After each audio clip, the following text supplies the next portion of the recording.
The blizzard of 1882 was the worst Montana had seen in 20 years, transforming the Great Northern Railway Station into a frozen tomb where desperate souls sought shelter from nature's fury.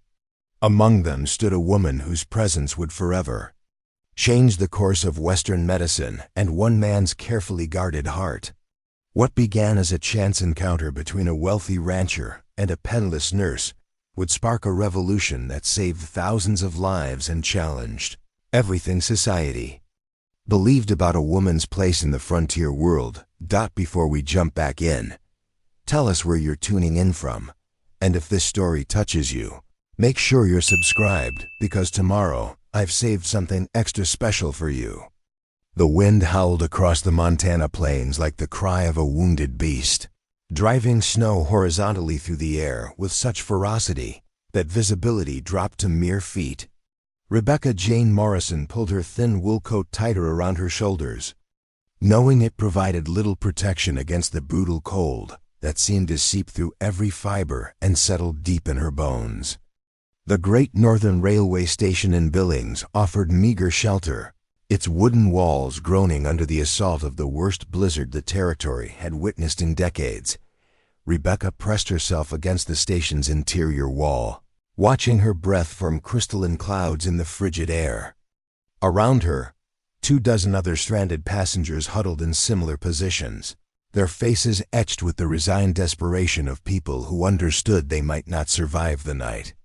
The station master had announced hours ago that no trains would be moving until the storm passed, but the fury outside showed no signs of abating. At 26, Rebecca possessed the kind of quiet strength that came from years of facing impossible situations with limited resources. Her auburn hair, though disheveled from the journey, still held traces of the careful arrangement she had managed that morning in Chicago. Her green eyes, sharp with intelligence and compassion, constantly assessed the condition of those around her with the trained observation of someone who had spent years caring for others in their darkest hours. The leather medical bag at her feet contained everything she owned of value: surgical instruments inherited from her mentor, bottles of precious medicines, and certificates proving her graduation from the Woman's Medical College of Pennsylvania. These items represented not just her livelihood, but her identity as one of the few female physicians in a world that still largely refused to acknowledge women's capacity for medical practice. She had left Chicago 3 days earlier with a contract to serve as the head nurse at a mining camp hospital in Helena, Montana. The position promised steady wages, professional respect, and most importantly, the chance to practice medicine among people who cared more about competence than convention. The mining companies, desperate for any medical personnel willing to work in the dangerous conditions of the frontier, had begun hiring women despite societal prejudices, but now, stranded in this frozen way station with dwindling supplies and no clear path forward, Rebecca wondered if she had made a terrible mistake. The small amount of money in her reticule, barely enough to cover meals for the remainder of her journey, would not sustain her if the delays continued much longer. She had burned her bridges in Chicago, giving up her position as an assistant to Dr. Hamilton rather than continue enduring his increasingly inappropriate advances and his refusal to allow her to treat patients independently. The other passengers represented a cross-section of frontier society. There was Mrs. Catherine Henley, a schoolteacher from Boston traveling to a remote settlement where her husband had established a general store. She clutched her young son David to her chest, the boy's lips already showing a concerning blue tinge despite the meager warmth provided by the station's struggling potbelly stove. Near the ticket window sat Samuel Fletcher, a traveling salesman, whose sample cases of patent medicines and household goods had become makeshift seats for several women with small children. His loud complaints about the railroad's incompetence had gradually given way to worried silence as the reality of their situation became clear. In the corner, an elderly prospector named Jake Sullivan shared swigs from a whiskey bottle with 2 younger men who claimed to be heading north to the gold fields. Their initial bravado about Western winters had faded as the temperature inside the station continued to drop despite the station master's efforts to keep the fire burning. Rebecca found herself naturally gravitating toward Mrs. Henley and her son, her medical training compelling her to monitor the child's condition. Young David's breathing had become increasingly labored, and his skin felt fevered despite the cold. She recognized the early signs of pneumonia, a condition that could prove fatal without proper treatment, especially in these harsh conditions. "Excuse me," Rebecca said softly, approaching the worried mother. "I'm a trained nurse. Would you allow me to examine your son?" Mrs. Henley looked up with desperate hope, mixed with skepticism. "Are you certain you know what you're doing?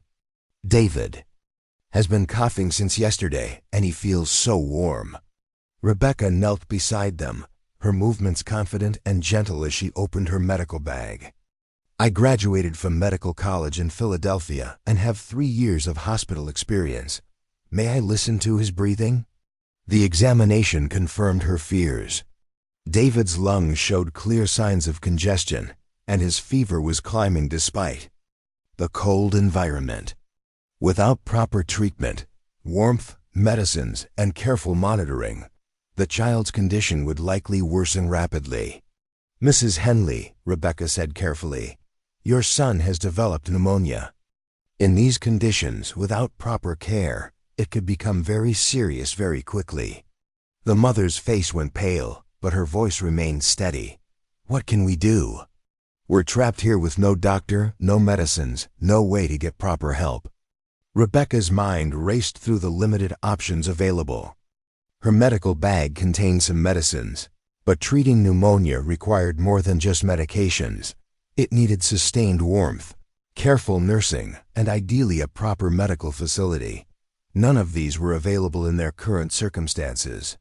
"I have some medicines that can help," she said, "but we need to find a way to keep him warmer. The cold is making everything worse." It was then that she became aware of someone standing behind her. She turned to see a tall figure silhouetted against the station's dim lighting. The man was imposing in both height and presence, easily over 6 feet tall, with broad shoulders that spoke of a life spent in physical labor. Despite the brutal conditions outside, his clothes were of obviously expensive quality: a heavy wool coat that looked custom-tailored, boots made from the finest leather, and beneath it all, the kind of quiet confidence that came from never having to worry about where the next meal would come from. "Pardon me, miss," the man said, his voice carrying the educated accent of the East mixed with the practical directness of the West. "I couldn't help but overhear. You mentioned you're a trained nurse." Rebecca straightened, immediately defensive. She had learned to be wary of men who approached her when she was practicing medicine, especially wealthy men who often viewed her profession as either amusing or inappropriate. "I am, and you are?" "Daniel Matthew Crawford," he replied, removing his hat to reveal dark hair slightly grayed at the temples and intelligent brown eyes that seemed to take in everything with a single glance. "I own the Triple Crown Ranch about 15 miles north of here.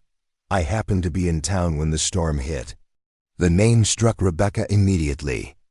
Even in Chicago, people spoke of Daniel Crawford, the cattle baron who had built an empire across 3 states, whose innovative ranching techniques had revolutionized Western agriculture, and whose wealth was rumored to rival that of Eastern industrialists. But more relevant to their current situation, she had heard he was known for his fair treatment of workers and his willingness to help those in need. "Mr. Crawford," she acknowledged, uncertain where this conversation was leading. "I have a proposition," Daniel continued, his gaze moving between Rebecca and the sick child. "My ranch has proper shelter, heat, medical supplies, and food. I can transport everyone here safely through the storm using my sleighs and knowledge of the terrain. In exchange, I'd like to offer you a position." Rebecca's eyebrows rose. "What kind of position?" "My ranch employs over 200 men, and we're located more than 60 miles from the nearest doctor. Industrial accidents are common in ranching: broken bones, cuts that need stitching, illnesses that require more than folk remedies. I've been looking for someone with real medical training to establish a proper clinic on the ranch. The offer was unexpected and potentially life-changing, but Rebecca had learned to be cautious about promises that seemed too good to be true. Mr. Crawford, while I appreciate your offer to help these people, I should clarify that I'm not merely a nurse. I'm a licensed physician, and I already have a position waiting for me in Helena. Something shifted in Daniel's expression, not the dismissal or skepticism she usually encountered when revealing her medical degree, but what appeared to be increased interest and respect. A physician? Even better. The position I'm offering would allow you to practice medicine independently with a fully equipped clinic, assistants if you need them, and compensation that I suspect would exceed whatever you've been promised in Helena. Mrs. Henley interrupted their conversation with a gasp of alarm. David had begun coughing violently, his small body racked with spasms that left him gasping for breath. Rebecca immediately turned her attention back to the child, her professional instincts taking over completely. "We need to move him now," she said urgently, opening her medical bag to retrieve a bottle of cough suppressant. "This cold is making his condition worse by the minute." Daniel stepped forward without hesitation. "My sleigh is ready outside. We can have everyone at the ranch within 2 hours." Rebecca looked up at him, trying to read his motivations. In her experience, wealthy men rarely offered help without expecting something in return, often something she was unwilling to provide. But David's labored breathing left no time for lengthy consideration. "And the other passengers?" she asked, testing his sincerity. "All of them," Daniel replied firmly. "No one gets left behind in weather like this." The next hour was a blur of activity as Daniel organized the evacuation with the efficiency of someone accustomed to command. He had brought 2 large sleighs to town, anticipating that he might need to transport stranded travelers. The vehicles were built for harsh weather, with enclosed passenger compartments and thick fur blankets to ward off the cold. Rebecca found herself impressed despite her wariness. Daniel Crawford moved through the station organizing people and supplies with quiet authority, but without the arrogance she had come to expect from wealthy men. He personally carried David to the first sleigh, ensuring the child was wrapped warmly and positioned where Rebecca could monitor him during the journey. "Mrs. Henley will ride with you and David," he told Rebecca as they prepared to depart. "I'll take the reins of the lead sleigh. My foreman Jake is driving the second one with the other passengers." The journey to Triple Crown Ranch tested everyone's endurance. Despite the enclosed sleighs and heavy blankets, the cold was brutal, seeping through every gap and settling into their bones. Rebecca spent the entire trip monitoring David's condition, administering small doses of medicine and using her own body heat to help keep him warmed through the small window of the sleigh. She caught glimpses of Daniel at the reins, his figure barely visible through the driving snow, but steady and sure as he guided them through terrain that looked identical in every direction. She found herself wondering what kind of man risked his own safety to rescue strangers, and what he truly wanted in return. The ranch, when it finally emerged from the blizzard, was unlike anything Rebecca had expected. The main house was a sprawling 2-story structure built from local stone and timber, its windows glowing warmly against the storm. Surrounding it were numerous outbuildings, barns, bunkhouses, workshops that spoke of a major operation employing dozens of people. But it was the smaller building off to one side that caught Rebecca's attention. Even through the snow, she could see it was built differently from the others, with larger windows and what appeared to be a separate ventilation system. "That's the current medical facility," Daniel said, noticing her gaze. "Basic but functional. If you decide to accept my offer, we could expand it significantly." As they carried David into the main house, Rebecca was struck by the warmth and comfort of the interior. The furnishings were expensive but practical, chosen for durability and function rather than mere display. More importantly, The house radiated the kind of genuine warmth that came from being a real home rather than just a display of wealth. The master bedroom on the ground floor was immediately converted into a makeshift hospital room for David. Rebecca worked through the night, using medicines from her bag, supplemented by supplies from the ranch's medical facility. By dawn, the child's fever had broken and his breathing had stabilized. "You saved his life," Mrs. Henley whispered, tears of gratitude streaming down her face. Rebecca looked out the window at the ranch, spreading before her in the morning light. The storm had passed, leaving behind a landscape of pristine white, broken by the dark lines of fences and the movements of ranch hands beginning their daily work. In the distance, she could see cattle huddled in sheltered areas, their survival a testament to the careful planning and resources that Daniel Crawford brought to everything he touched. The decision she faced was more complex than simply choosing between two job offers. In Helena, she would be working within an established system, with clear expectations and defined limitations. Here at Triple Crown Ranch, she would be pioneering something entirely new, establishing a medical practice in the heart of cattle country, serving a population that rarely saw trained medical care. But there was something else, something she was reluctant to acknowledge even to herself. During the long night of caring for David, Daniel Crawford had assisted her with the quiet competence of someone who understood the gravity of the situation. He had never questioned her judgment, never suggested that a woman couldn't handle such responsibility, never treated her as anything less than the skilled physician she was in a world that constantly reminded her of her limitations as a woman. She had found a man who seemed to see only her capabilities. The question was whether she was brave enough to bet her future on what might turn out to be an elaborate illusion, or whether this unexpected encounter in a frozen train station was actually the opportunity she had been searching for all her life. Preparing and narrating this story took us a lot of time, so if you are enjoying it, subscribe to our channel. It means a lot to us. Now back to the story. The morning sun cast long shadows across the snow-covered expanse of Triple Crown Ranch as Rebecca stood at the window of Daniel Crawford's study, her hands wrapped around a steaming cup of coffee that tasted better than anything she'd had in months. Behind her, the rescued passengers were beginning to stir in the comfortable guest rooms where they had spent the night, but her mind was entirely focused on the conversation that would determine her future. Daniel sat behind his massive oak desk, reviewing what appeared to be architectural plans while she considered his offer. The study itself spoke volumes about the man.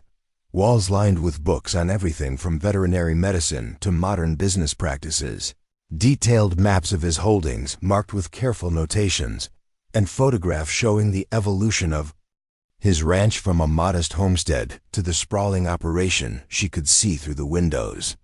"I've been thinking about your proposition all night," Rebecca began, turning from the window to face him directly. "Before I give you an answer, I need to understand exactly what you're offering and what you expect in return." Daniel sat down his pen and gave her his full attention. "Fair enough. Let me be completely transparent. Triple Crown Ranch covers over 50,000 acres across 3 counties. We run 15,000 head of cattle, employ 237 people year-round, and our operations extend from ranching into lumber, mining, and transportation. All of that means frequent injuries, illnesses, and medical emergencies." He gestured to a ledger on his desk. "Last year alone, we had 43 serious injuries requiring more than basic first aid. 3 men died from complications that might have been prevented with proper medical care.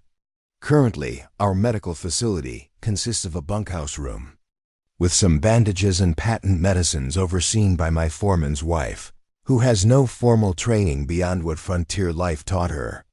Rebecca nodded, recognizing the all-too-common situation. "And you want me to establish a proper medical practice here?"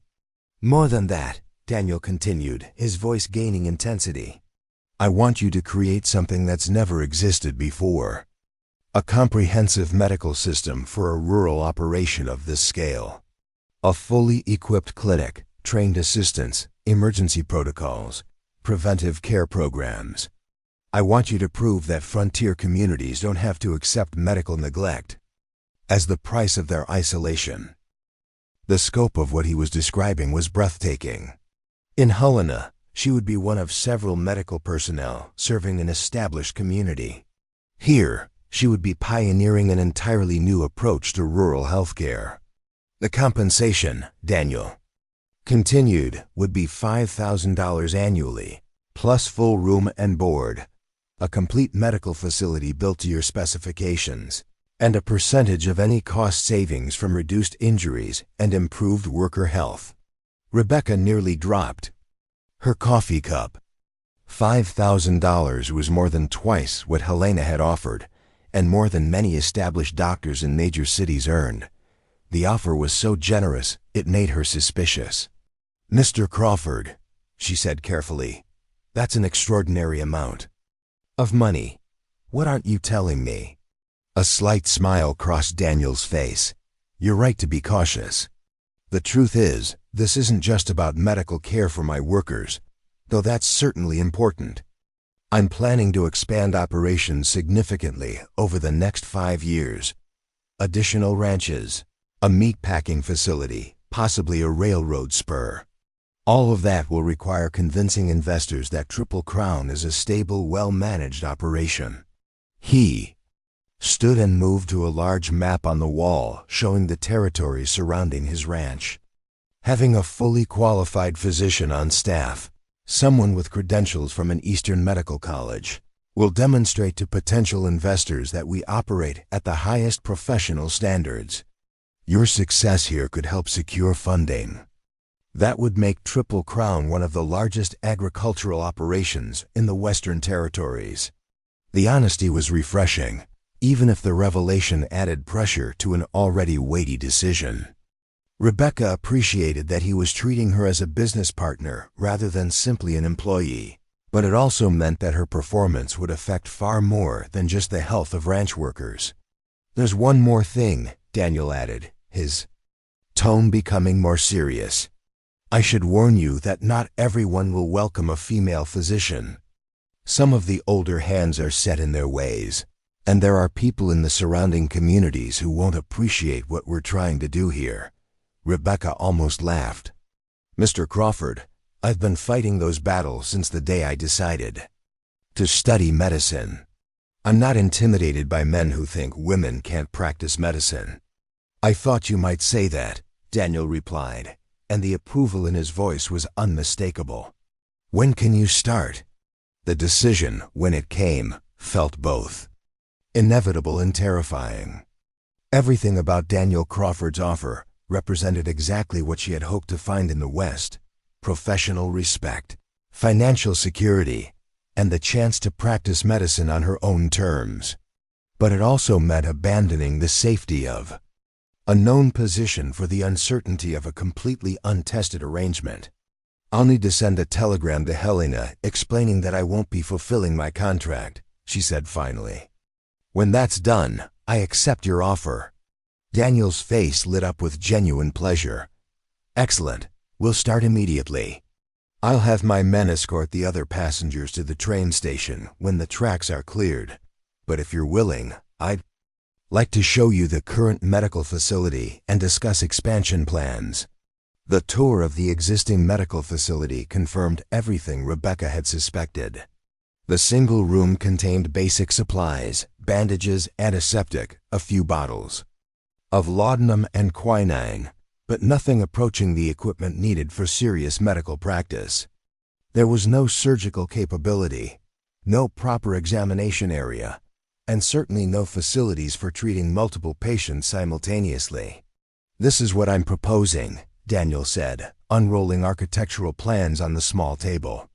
"A 2-story medical building with examination rooms, a surgical suite, a laboratory for basic testing, patient recovery areas, and living quarters for medical staff. The ground floor would handle routine care and emergencies, while the second floor would provide space for serious cases requiring extended treatment." Rebecca studied the plans with growing excitement. The proposed facility was more sophisticated than many hospital departments she had seen in major cities. This would cost a fortune to build and equip. Consider it an investment in the future of rural medicine, Daniel replied. If we can prove that isolated communities can support this level of medical care, it could change how the entire West approaches healthcare. The implications extended far beyond Triple Crown Ranch. If successful, their medical facility could serve as a model for other large operations throughout the territories. Rebecca began to see the true scope of what Daniel was offering, not just a job, but the chance to pioneer a new approach to frontier medicine. Over the following days, as the railroad tracks were cleared and the stranded passengers continued their journeys, Rebecca threw herself into planning the new medical facility. She worked closely with Daniel to refine the architectural plans, drawing on her hospital experience to ensure that every detail would support efficient medical practice. The process revealed aspects of Daniel's character that impressed her more. Each day, he listened carefully to her suggestions, asked intelligent questions about medical procedures he didn't understand, and never once questioned her expertise or authority. When she insisted on expensive equipment that would strain even his considerable budget, he simply asked how to obtain it. "I want to order a complete surgical set from Johnson & Johnson in Philadelphia," Rebecca told him during one of their planning sessions. "It will cost over $800, but it's essential if we're going to handle serious cases." Daniel didn't hesitate. "Order it. What else do you need?" The easy acceptance of her professional judgment was something Rebecca had never experienced before. In Chicago, every decision had required justification, every expense had been questioned, and every procedure had been subject to review by male colleagues, who often knew less than she did. But the true test of their partnership came when they encountered their first serious medical emergency. Tom Bradley, one of the senior ranch hands, was brought in after his horse threw him against a fence post. The impact had broken several ribs and caused internal bleeding that threatened his life. Rebecca immediately took charge, directing the men carrying Tom to place him on the examination table in the makeshift medical facility. Her preliminary examination revealed the severity of his condition. Without immediate surgical intervention, he would likely die within hours. "I need to operate," she told Daniel urgently. "The internal bleeding has to be stopped, but I'll need assistance and absolute sterile conditions." Daniel didn't hesitate. "Tell me what you need." What followed was an improvised surgical procedure that tested every skill Rebecca had learned during her medical training. Working with inadequate lighting and makeshift equipment, she managed to locate and repair the internal injuries, while Daniel assisted with the calm competence of a trained nurse. The operation took 3 hours, during which the life of a valued ranch hand hung in the balance. When Tom's vital signs finally stabilized, Rebecca allowed herself to acknowledge how much the surgery had revealed about her partnership with Daniel. He had followed her instructions without question, anticipated her needs, and provided exactly the kind of support that made successful medical practice possible. "That was remarkable," Daniel said as they cleaned up after the procedure. "I've never seen anyone work with such skill under those conditions." Rebecca looked around the cramped, inadequate medical facility where they had just saved a man's life. "Imagine what we could accomplish with proper equipment and facilities." The recovery period for Tom Bradley became an extended demonstration of the medical program Rebecca was developing. She established protocols for post-surgical care, trained several ranch hands in basic nursing skills, and created systems for monitoring patient progress that could be maintained around the clock. But, perhaps more importantly, word of Tom's successful treatment spread throughout the surrounding communities. Neighbors who had initially been skeptical about a female doctor began asking if Rebecca could treat their own medical problems. Within a month of Tom's surgery, she was seeing patients from ranches 50 miles away. "People are talking," Daniel told her one evening as they reviewed the plans for the new medical building. "There's a rancher named Henderson over in Carbon County who wants to know if you'd be willing to visit his place. His wife has been having difficult pregnancies, and the nearest doctor is over 100 miles away." Rebecca felt a thrill of excitement mixed with trepidation. What they were creating at Triple Crown Ranch was beginning to extend beyond the boundaries of Daniel's property. If the trend continued, she might find herself establishing a medical practice that served the entire region. "I'd be willing to make house calls for serious cases," she said carefully, "but only if we can maintain proper standards and safety protocols." Daniel smiled. "I thought you might say that. I've been thinking about acquiring a special wagon equipped for medical transport, essentially a mobile clinic that could handle emergencies and routine care in remote areas." The conversation continued late into the evening, with both of them contributing ideas for expanding their medical program. Rebecca found herself caught up in Daniel's vision of what they could accomplish together, but also increasingly aware that their partnership was becoming something more complex than a simple business arrangement. There was an undeniable attraction growing between them, a mutual respect and compatibility that went beyond professional collaboration. Daniel never treated her as anything less than his equal, never suggested that her gender limited her capabilities, and never made her feel that her value depended on anything other than her medical skills and professional judgment. But Rebecca had learned to be cautious about romantic entanglements, especially with employers. Too many women had seen their careers destroyed by men who claimed to respect their professional abilities but ultimately expected them to abandon their work for domestic responsibilities. As winter deepened around Triple Crown Ranch, Rebecca found herself settling into a routine that felt more like home than any place she had lived since childhood. The new medical building was taking shape, her patient load was growing steadily, and her partnership with Daniel was proving successful beyond either of their initial expectations. Yet, beneath the professional satisfaction lay questions about the future that neither of them had yet found the courage to address directly. What had begun as a chance encounter at a frozen train station was evolving into something that could reshape both of their lives in ways they were only beginning to understand. Spring arrived at Triple Crown Ranch with a burst of activity that transformed the snow-covered landscape into a sea of green pastures dotted with newborn calves. The new medical building was nearing completion, its 2 stories rising from the prairie like a monument to progress and Rebecca's growing reputation as the finest physician in 3 counties. But with success came challenges that neither she nor Daniel had fully anticipated.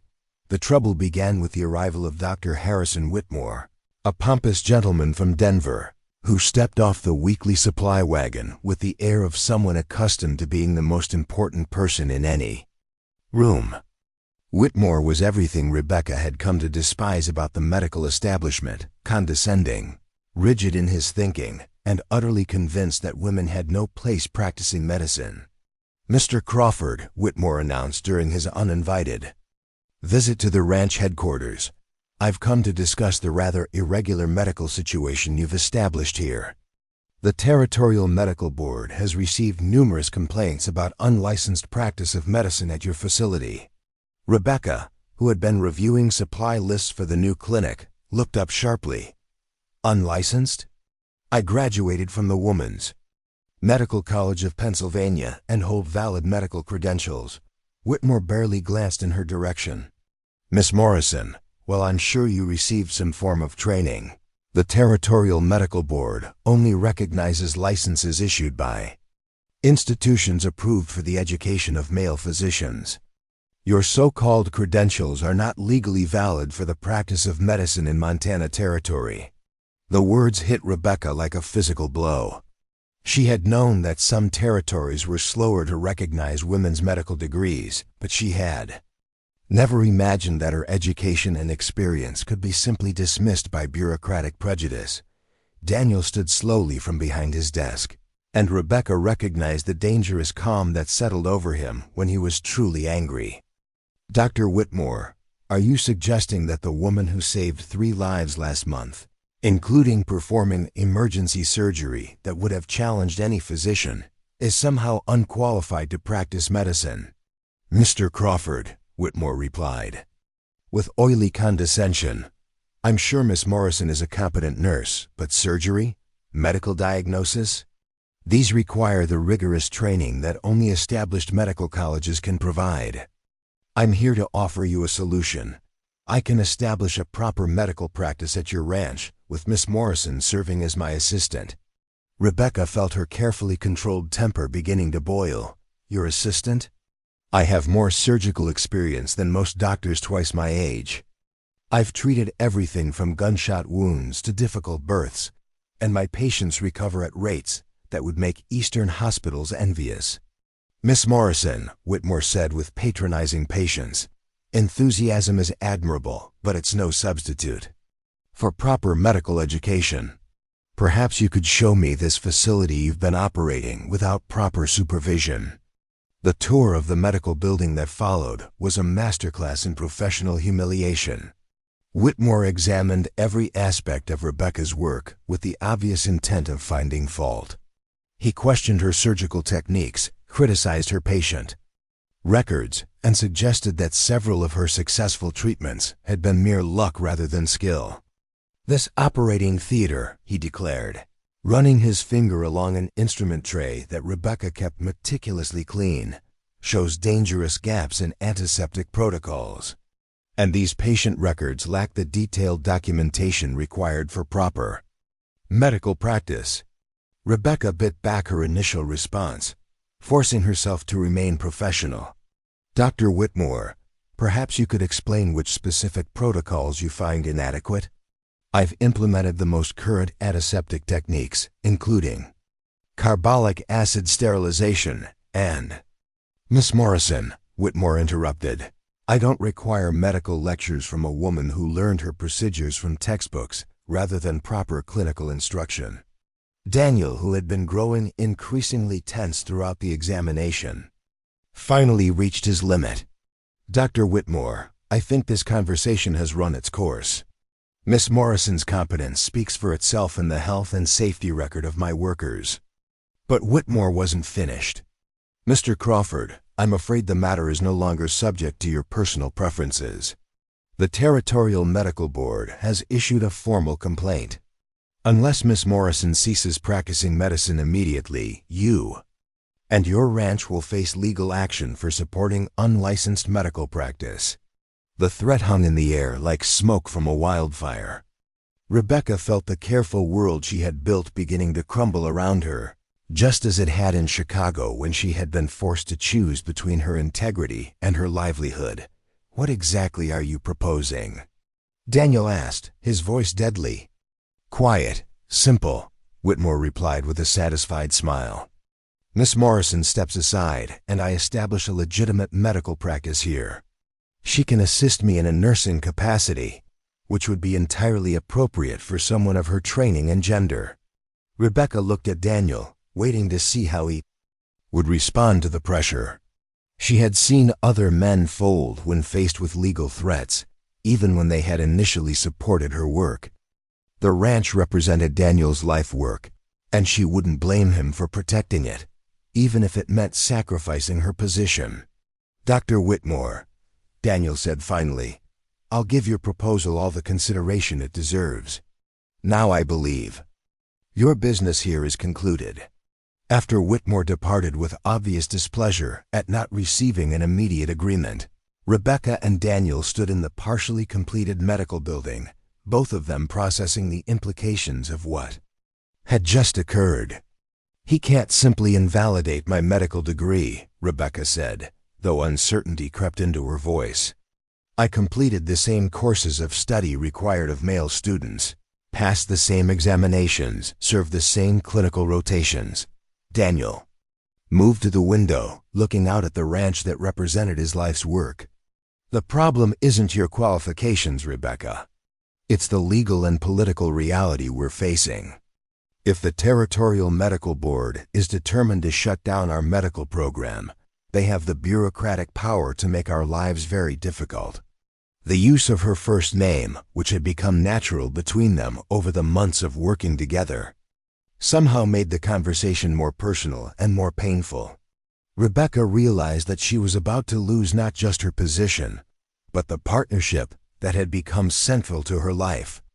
"Daniel," she said quietly, "I won't let my situation damage everything you've built here.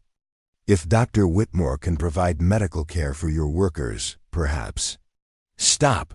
Daniel turned from the window with an expression of fierce determination.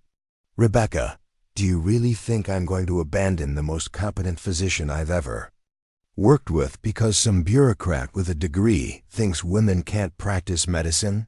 The words sent a surge of hope through Rebecca's chest, but practical concerns remained overwhelming. "What choice do we have? If they can use legal action to shut down the medical program, it could affect your entire operation." "Then we'll fight them," Daniel said simply. "There have to be legal precedents for challenging discriminatory licensing requirements. We'll hire lawyers, appeal to territorial authorities, do whatever it takes to establish your right to practice medicine." Rebecca felt tears threatening at the corners of her eyes. No one had ever fought for her professional rights before. In Chicago, when faced with similar challenges, she had been expected to accept limitations and compromises. Now, for the first time, someone was willing to risk significant resources to defend her qualifications. "Daniel, that could take years and cost thousands of dollars. There's no guarantee of success." "Then we'll find another way," he replied with the kind of stubborn determination that had built his ranching empire from nothing. "Rebecca, what we've accomplished here in these few months is proof that frontier communities need and deserve quality medical care. I'm not going to let prejudice and bureaucracy destroy something this important." The conversation was interrupted by the arrival of Martha Henderson, the wife of the rancher from Carbon County who had been asking about Rebecca's services. Martha rode into the ranch yard at a gallop, her face etched with panic and desperation. "Dr. Morrison," she called as she dismounted from her lathered horse, "please, you have to come immediately. My husband's been hurt badly, and there's no one else who can help." Rebecca immediately shifted into medical mode, her personal troubles temporarily forgotten in the face of a medical emergency. "What happened to him?" "A bull gored him this morning," Martha explained rapidly. "He's lost so much blood, and the wound, it's terrible. Our nearest neighbor rode to fetch you, but I came myself because I was afraid there wasn't time to wait for messages." Rebecca looked at Daniel, recognizing the impossible situation Martha's arrival had created. If she treated James Henderson, she would be directly violating Dr. Whitmore's ultimatum and potentially exposing herself and Daniel to legal action. But if she refused, a man would likely die for lack of medical care. "How far is your ranch?" Rebecca asked, already knowing she had no real choice. 15 miles southwest, Martha replied. "But Dr. Morrison, I have to tell you, Dr. Whitmore was at our place yesterday. He said if anyone continued seeking treatment from you, he would report them to the territorial authorities for supporting illegal medical practice." The revelation added another layer of complexity to an already difficult situation. Dr. Whitmore wasn't simply challenging Rebecca's right to practice medicine. He was actively working to isolate her from potential patients through threats and intimidation. "Mrs. Henderson," Daniel said firmly, "you don't need to worry about Dr. Whitmore's threats. Dr. Morrison will treat your husband, and if there are legal consequences, I'll handle them." Rebecca felt a rush of gratitude mixed with concern for the risks Daniel was accepting on her behalf. But more immediately, she was faced with the kind of medical emergency that had drawn her to frontier medicine in the first place, a situation where her skills could mean the difference between life and death. "I'll need the mobile medical kit," she told Daniel, referring to the portable surgical equipment they had assembled for emergency calls. "And we should bring extra supplies for blood loss and infection." The ride to the Henderson ranch was a race against time across rolling prairie that seemed to stretch endlessly under the spring sky. Rebecca found herself thinking not just about the medical challenges ahead, but about the larger battle for her right to practice medicine that was being fought with each patient she treated. When they arrived at the Henderson place, Rebecca's worst fears were confirmed. James Henderson lay unconscious in his bed, his face gray from blood loss, and his breathing shallow and labored. The bull's horn had created a massive wound in his abdomen that required immediate surgical intervention. "Mrs. Henderson," Rebecca said as she examined the injury, "this is very serious. I can operate, but I need you to understand that there are significant risks. Without surgery, though, your husband will almost certainly die." Martha Henderson looked at Rebecca with the desperate hope of someone who had no other options. "Dr. Morrison, my husband told me that if anything ever happened to him, I should trust you completely. He said you had a reputation for saving people when other doctors had given up." The surgery that followed was one of the most challenging Rebecca had ever attempted. Working in the Hendersons' bedroom with limited lighting and improvised equipment, she managed to repair the internal damage while Daniel assisted with the steady competence she had come to rely upon. During the delicate procedure, Rebecca became aware that they had an audience. Through the bedroom window, she could see several neighboring ranchers who had gathered to await news of James Henderson's condition. Word of the emergency had spread quickly through the close-knit ranching community. 4 hours later, when James Henderson's vital signs had stabilized and Rebecca was confident he would survive, she emerged from the bedroom to find nearly 20 people waiting in the front yard. The group included not just neighbors, but families who had traveled significant distances after hearing about the medical emergency. "Dr. Morrison," said an elderly woman Rebecca didn't recognize, "my granddaughter has been having troubles with her pregnancy. The nearest doctor told us there was nothing to be done, but we heard about the work you've been doing." What followed was an impromptu medical clinic conducted in the Henderson family's front yard. Rebecca treated a variety of conditions: a broken arm that had healed poorly, a persistent cough that suggested early tuberculosis, a young child with symptoms of malnutrition, while word continued to spread throughout the region. By evening, Rebecca had seen over 30 patients, many of whom had ridden for hours to reach the Henderson ranch after learning that she was there. The experience drove home the desperate need for medical care in the isolated ranching communities, and the trust that people were willing to place in her despite the official challenges to her credentials. "This is remarkable," Daniel said as they prepared for the journey back to Triple Crown Ranch. "These people don't care about territorial medical boards or licensing requirements. They care about results, and they've seen what you can accomplish." Rebecca looked back at the Henderson Ranch, where lights burned late into the night as neighbors continued to care for each other with the kind of mutual support that defined frontier communities. She realized that her battle wasn't just about her own right to practice medicine. It was about the rights of isolated communities to receive the medical care they desperately needed. "Daniel," she said as they began the ride home under a sky brilliant with stars, "I think Dr. Whitmore has made a serious mistake. He's not just challenging one woman's right to practice medicine. He's challenging an entire community's right to health care." The ride back to Triple Crown Ranch gave Rebecca time to process the full implications of the day's events. She had openly defied Dr. Whitmore's ultimatum, treated dozens of patients who had been denied adequate medical care, and demonstrated the kind of community support that could potentially challenge the territorial medical board's authority. More importantly, she had confirmed something she had begun to suspect, that her partnership with Daniel Crawford represented more than just a business arrangement or even a professional collaboration. It was becoming a shared mission to transform healthcare in the American West, regardless of the personal costs they might face. The telegram arrived on a sweltering July morning, delivered by a sweating rider who had pushed his horse hard from Billings to reach Triple Crown Ranch.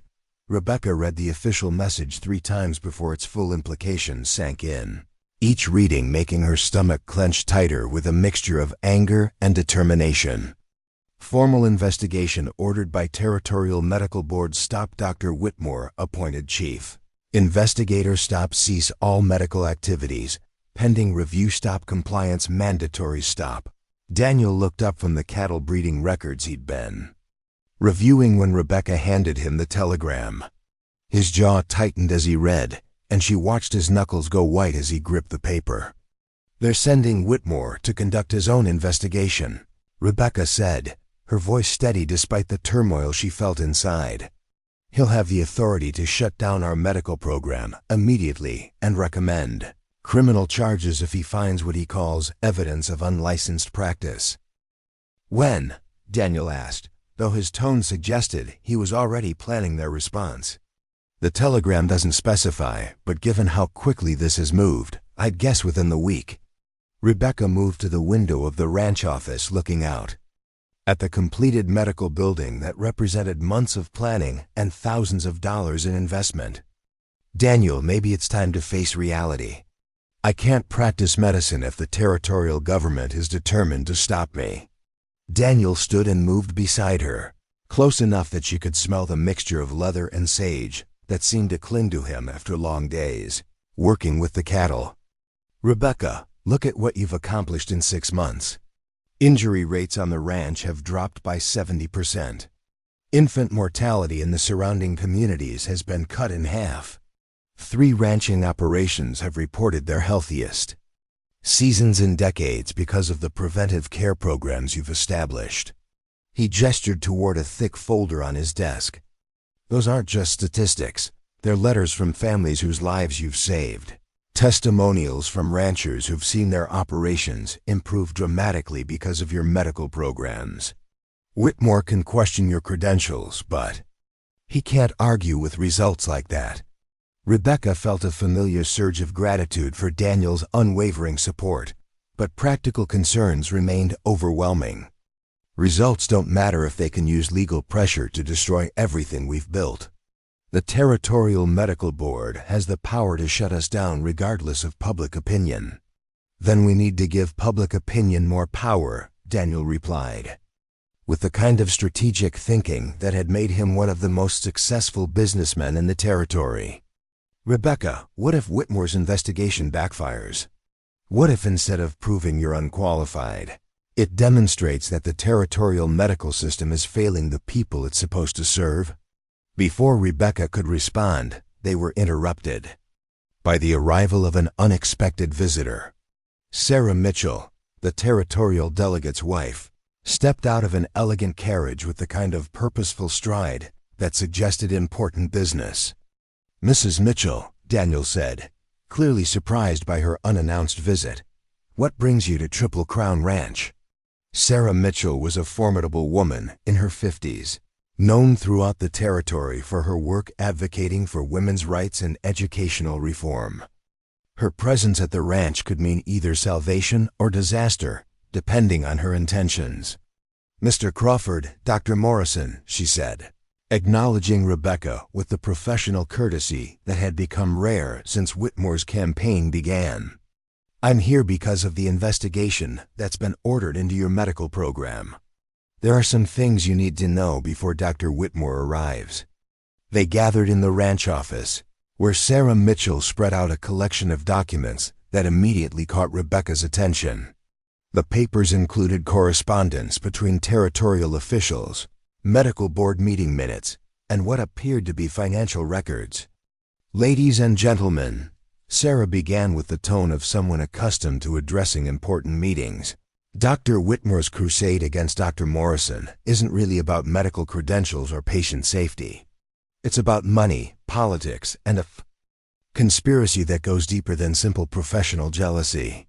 She handed Rebecca a letter bearing the official seal of the Territorial Medical Board. "This is correspondence between Dr. Whitmore and several influential Denver businessmen who are planning to establish a network of medical facilities throughout the territory. Dr. Morrison's success here threatens their monopoly on frontier healthcare." Rebecca Read the letter with growing astonishment. The document outlined a plan to establish company-controlled medical services at mining operations, ranching centers, and railroad towns throughout Montana Territory. The plan specifically mentioned the need to eliminate irregular competition from unqualified practitioners. According to my sources, Sarah continued, Dr. Whitmore has been promised a significant financial stake in this medical network if he can demonstrate that current territorial regulations are inadequate to prevent unlicensed practice. Your success, Dr. Morrison, has become a problem that threatens their entire business model. Daniel leaned forward, his expression grim. Are you saying this investigation is actually an attempt to destroy competition for a medical monopoly? Exactly, Sarah replied, but there's more. I've been investigating Dr. Whitmore's own credentials, and what I've found is very interesting. She handed them another document. Dr. Whitmore graduated from a medical college that lost its accreditation 2 years after he received his degree. Technically, his own credentials are questionable under current territorial standards. The revelation hit Rebecca like a thunderbolt. The man who had been challenging her qualifications was himself practicing medicine with a degree from an institution that no longer met territorial requirements. Furthermore, Sarah continued, I've documented 17 cases where Dr. Whitmore's treatments resulted in patient deaths that could have been prevented with proper medical care. His surgical mortality rate is nearly 3 times the territorial average. Rebecca stared at the documents, trying to process the full implications of what Sarah Mitchell was revealing. Are you suggesting that Dr. Whitmore is using his position on the medical board to eliminate competition while covering up his own professional inadequacies?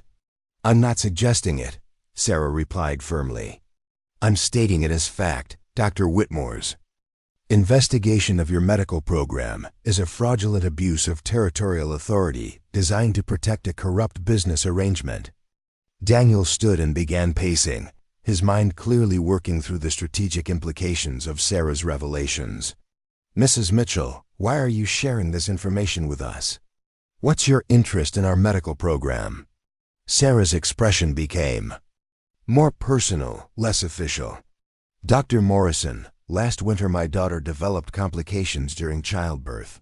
The doctor and Helena said there was nothing to be done, that we should prepare for the worst. A friend told us about the physician at Triple Crown Ranch who had saved several difficult births. She paused, emotion creeping into her voice. My daughter and grandson are alive today because Dr. Morrison rode 30 miles through a blizzard to provide medical care that no male physician in the territory was willing or able to provide. This investigation isn't just an attack on one woman's career.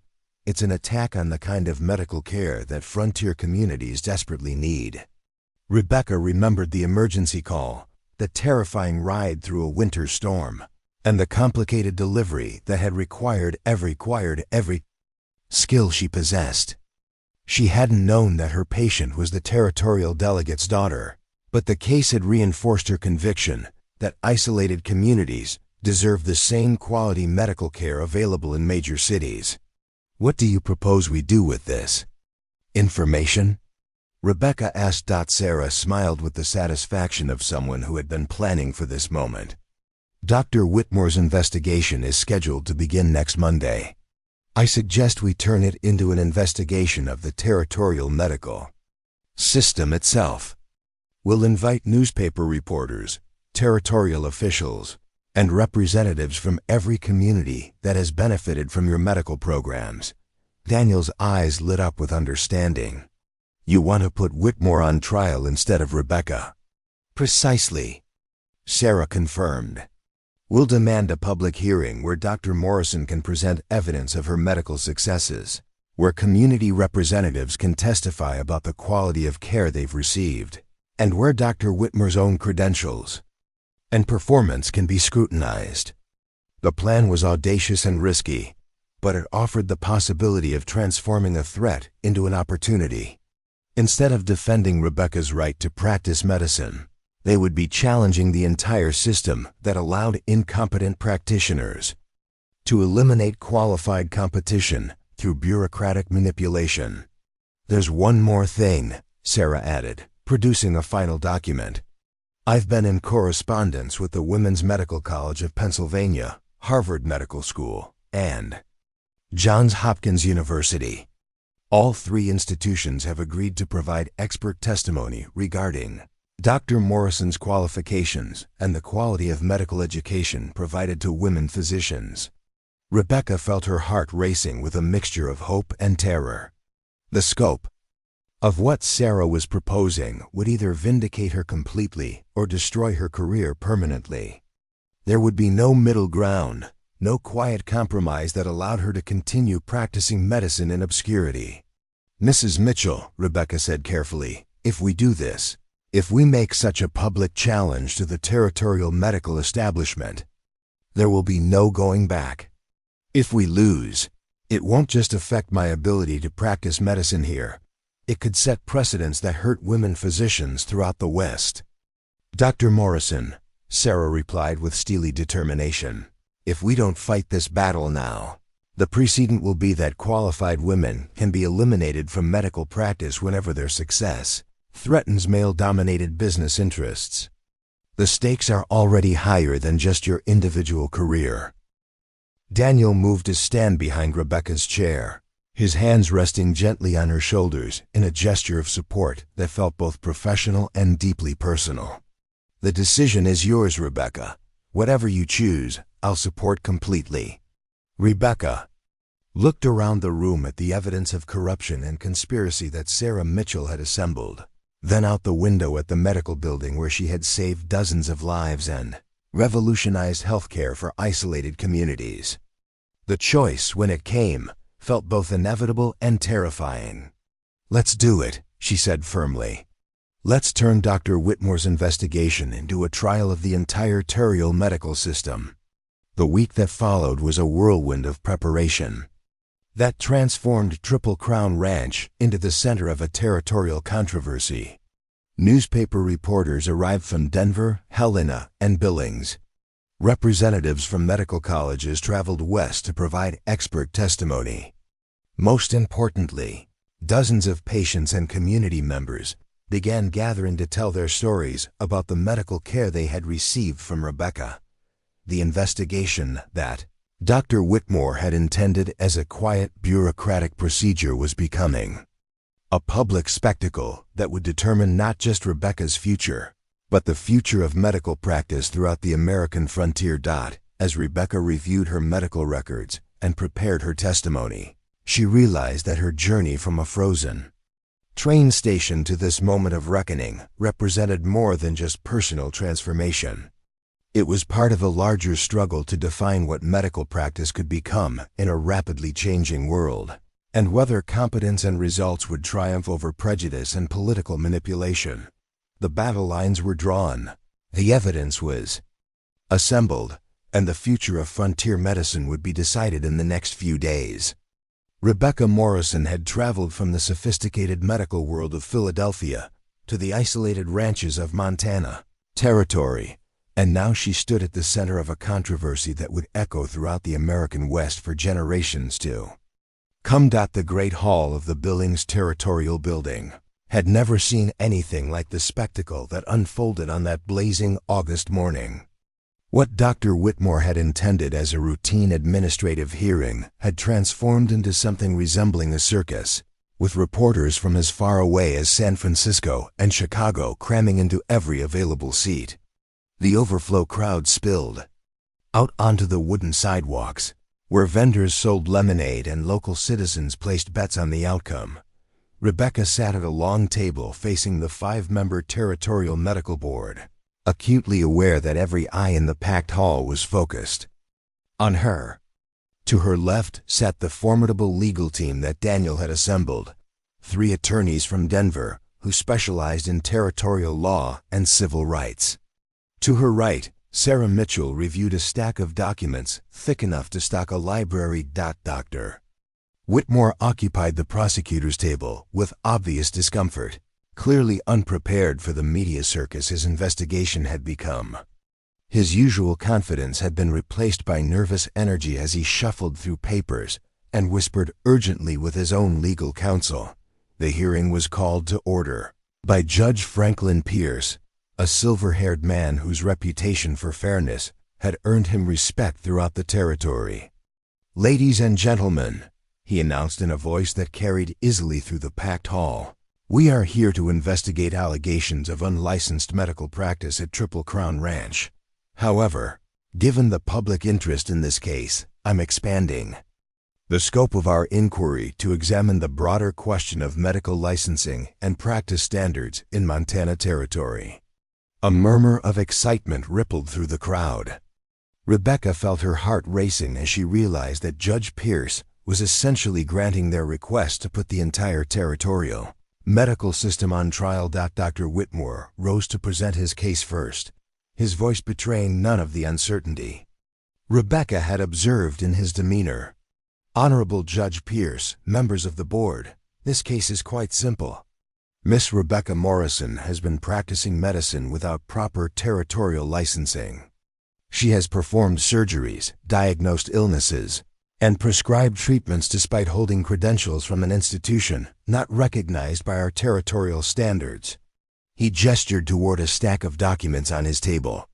"I have documented over 40 instances of Miss Morrison exceeding her authority as a nurse, endangering public safety through procedures that should only be performed by licensed physicians."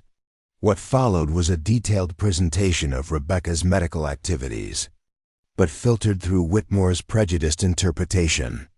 He described her life-saving surgery on Tom Bradley as dangerous experimentation on an injured worker. Her successful treatment of complicated pregnancies became reckless interference with natural processes. Her preventive care programs were characterized as unauthorized medical advice that could have serious consequences. Furthermore, Whitmore continued, building to what he clearly considered his strongest argument, Miss Morrison's so-called medical education comes from an institution that prioritizes political ideology over medical competence. The Woman's Medical College of Pennsylvania admits students based on gender rather than qualifications, resulting in inadequately trained practitioners who endanger public health. Rebecca felt her anger rising at the systematic distortion of her work and education, but she forced herself to remain calm. Sarah Mitchell had prepared her for exactly these arguments. When Whitmore concluded his presentation, Judge Pierce called for Rebecca's defense. Sarah Mitchell rose with the confidence of someone who had been anticipating this moment for weeks. "Your Honor," she began, "Dr. Whitmore's presentation reveals more about his own prejudices than about Dr. Morrison's qualifications. Let me present the actual facts about Dr. Morrison's education and performance." Sarah's first witness was Dr. Elizabeth Garrett, Dean of the Woman's Medical College of Pennsylvania, who had traveled to Montana specifically to testify. Dr. Garrett was a formidable woman whose own medical career had paved the way for an entire generation of female physicians. Dr. Morrison, Dr. Garrett testified, graduated in the top 5% of her class after completing the same rigorous curriculum required of any medical student. She performed over 200 supervised surgeries during her clinical training and demonstrated exceptional competence in diagnosis, treatment, and patient care.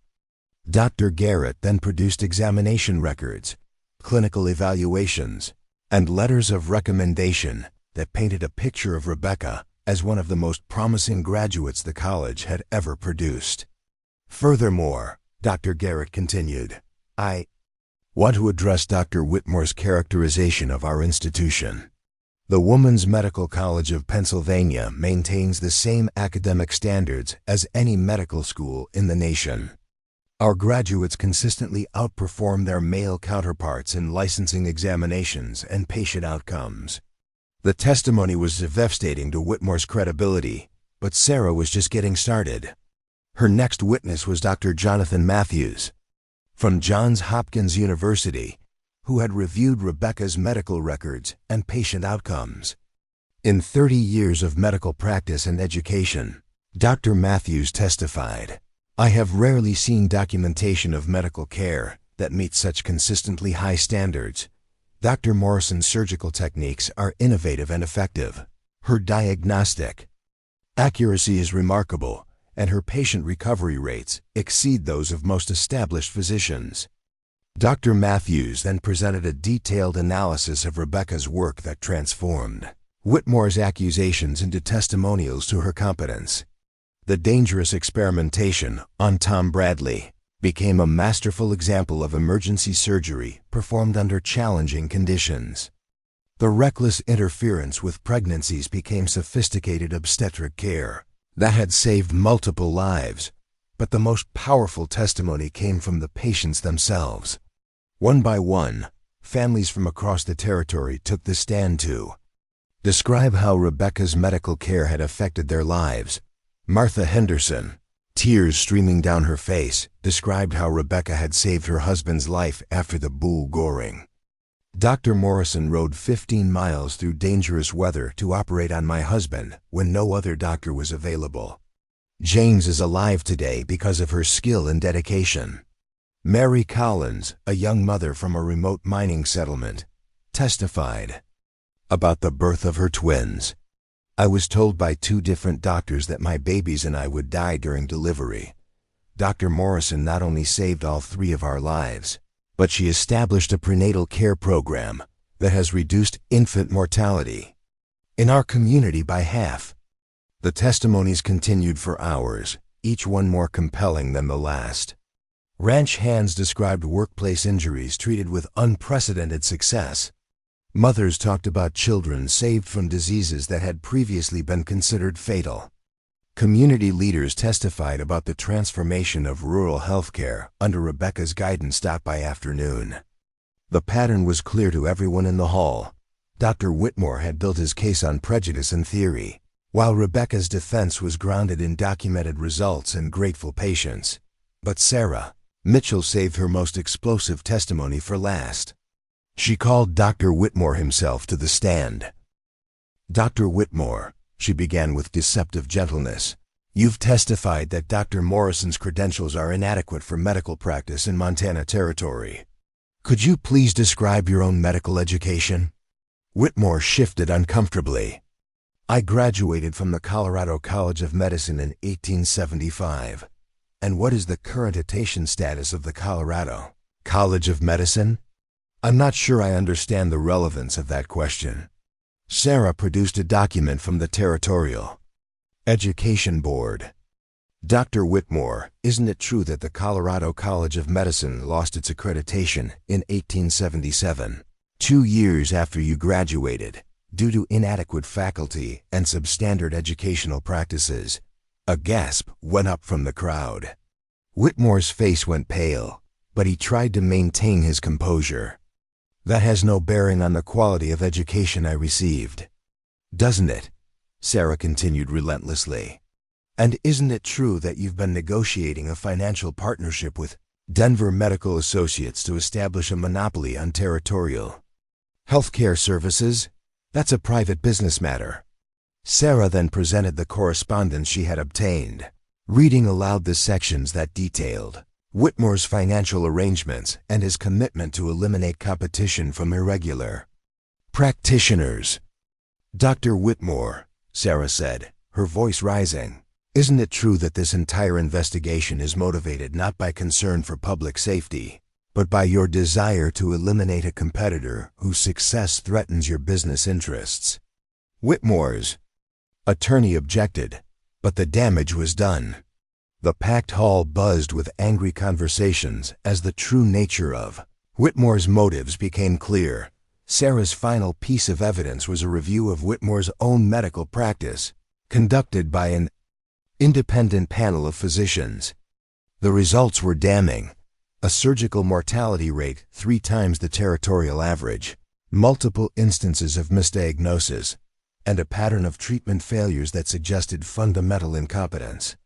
"Ladies and gentlemen," Sarah concluded, addressing both the medical board and the crowd, "this case isn't about whether women should be allowed to practice medicine. It's about whether competence and results matter more than prejudice and corruption. Dr. Morrison has demonstrated through her work that she is one of the finest physicians in the territory. Dr. Whitmore has demonstrated through his actions that he is more interested in protecting his financial interests than ensuring quality medical care. Judge Pierce called for a recess to allow the medical board to deliberate, but the outcome was already clear to everyone in the hall. The crowd that filed out into the August heat was buzzing with excitement and indignation at what they had witnessed. Rebecca found herself surrounded by supporters, patients she had treated, community leaders who had benefited from her programs, and fellow women who saw her victory as a breakthrough for their own aspirations.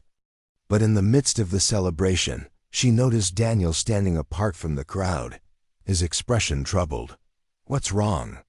she asked, making her way to his side. "Nothing's wrong," he replied, but his tone suggested otherwise.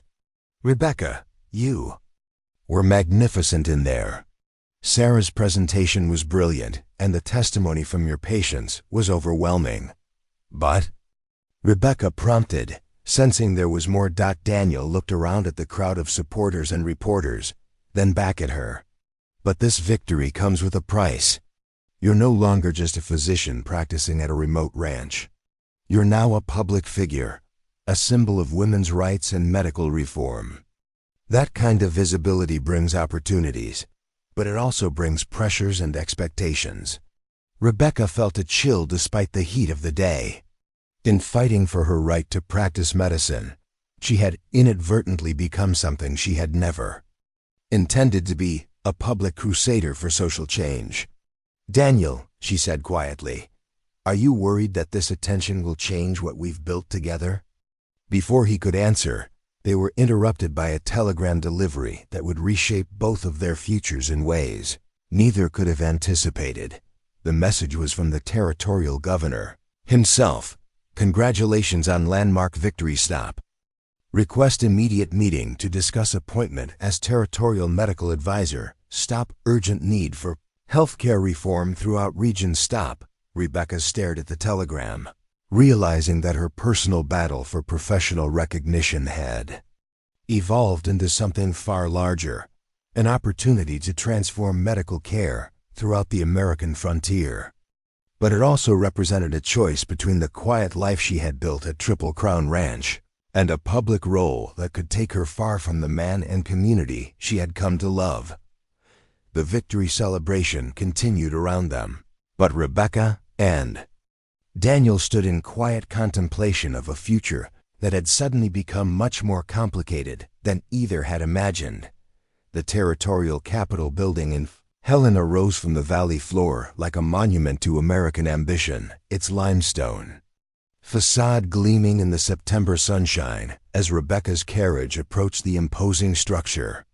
2 weeks had passed since her victory in Billings, and the weight of that triumph pressed against her shoulders like an invisible burden she couldn't quite shake. Governor William Harrison was exactly what Rebecca had expected from a territorial politician, tall, silver-haired, and possessed of the kind of smooth confidence that came from years of navigating complex political waters.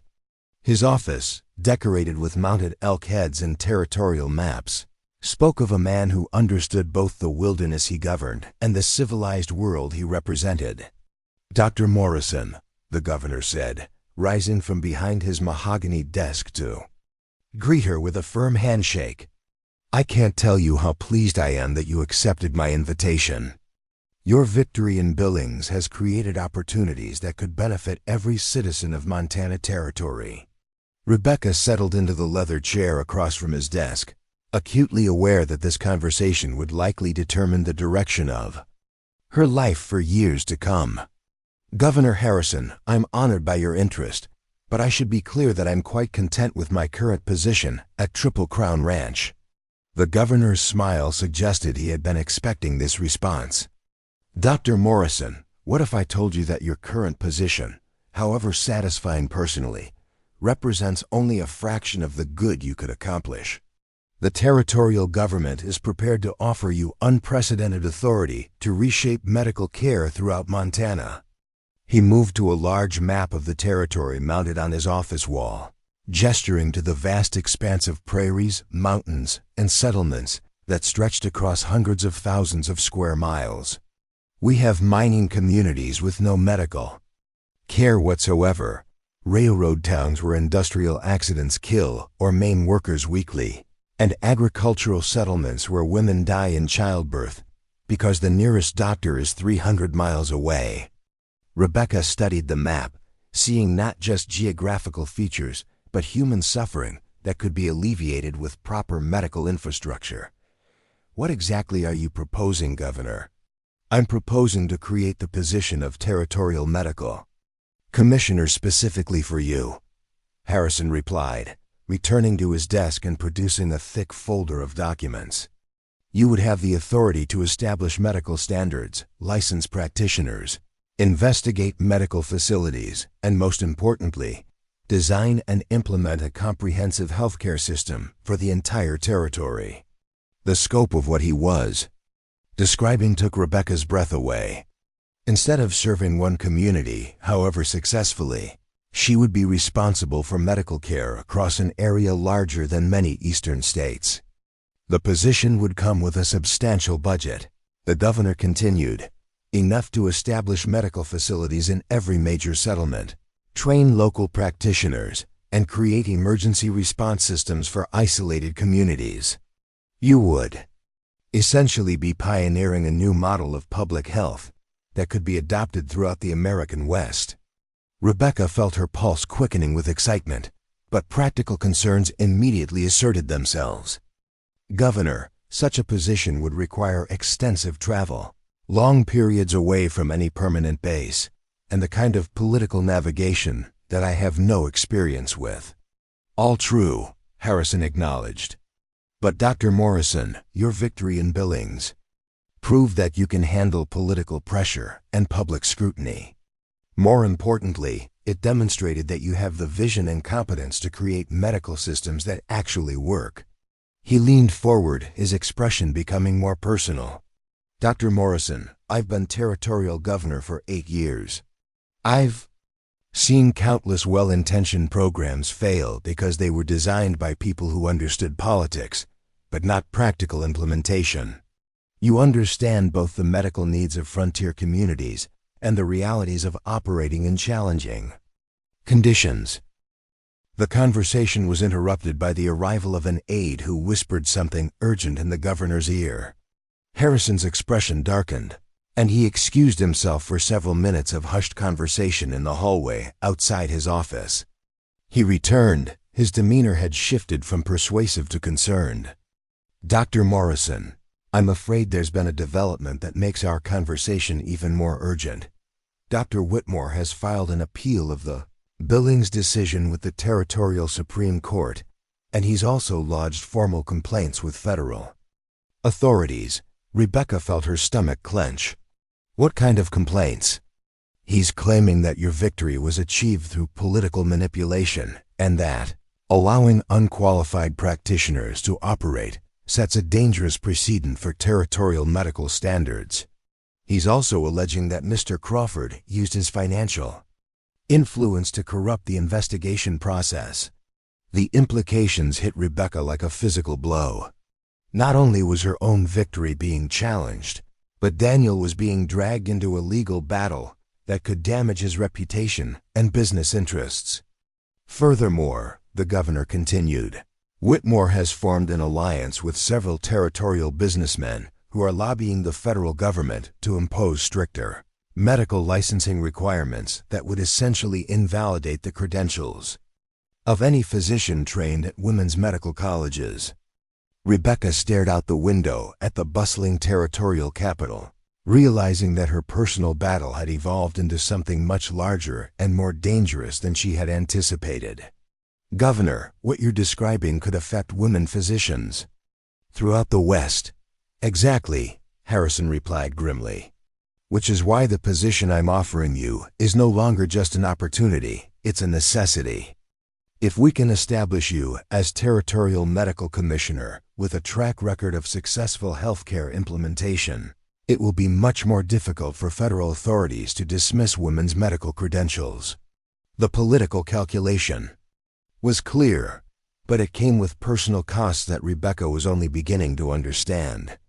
Accepting the governor's offer would mean leaving Triple Crown Ranch, abandoning the medical practice she had built there, and entering a world of political maneuvering that felt foreign to everything she valued about medical practice.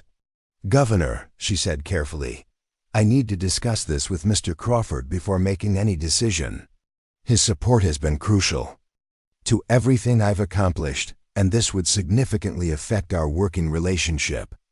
Harrison's expression suggested he understood more about Rebecca's relationship with Daniel than she had revealed. "Of course. But Dr. Morrison, I should mention that Mr. Crawford's support for your work has not gone unnoticed. The territorial government would be very interested in partnering with Triple Crown Ranch as a model facility for our healthcare system."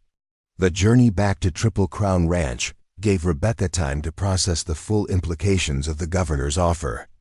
The autumn landscape, painted in brilliant reds and golds, reminded her of how much she had come to love Montana's beauty and the straightforward honesty of its people.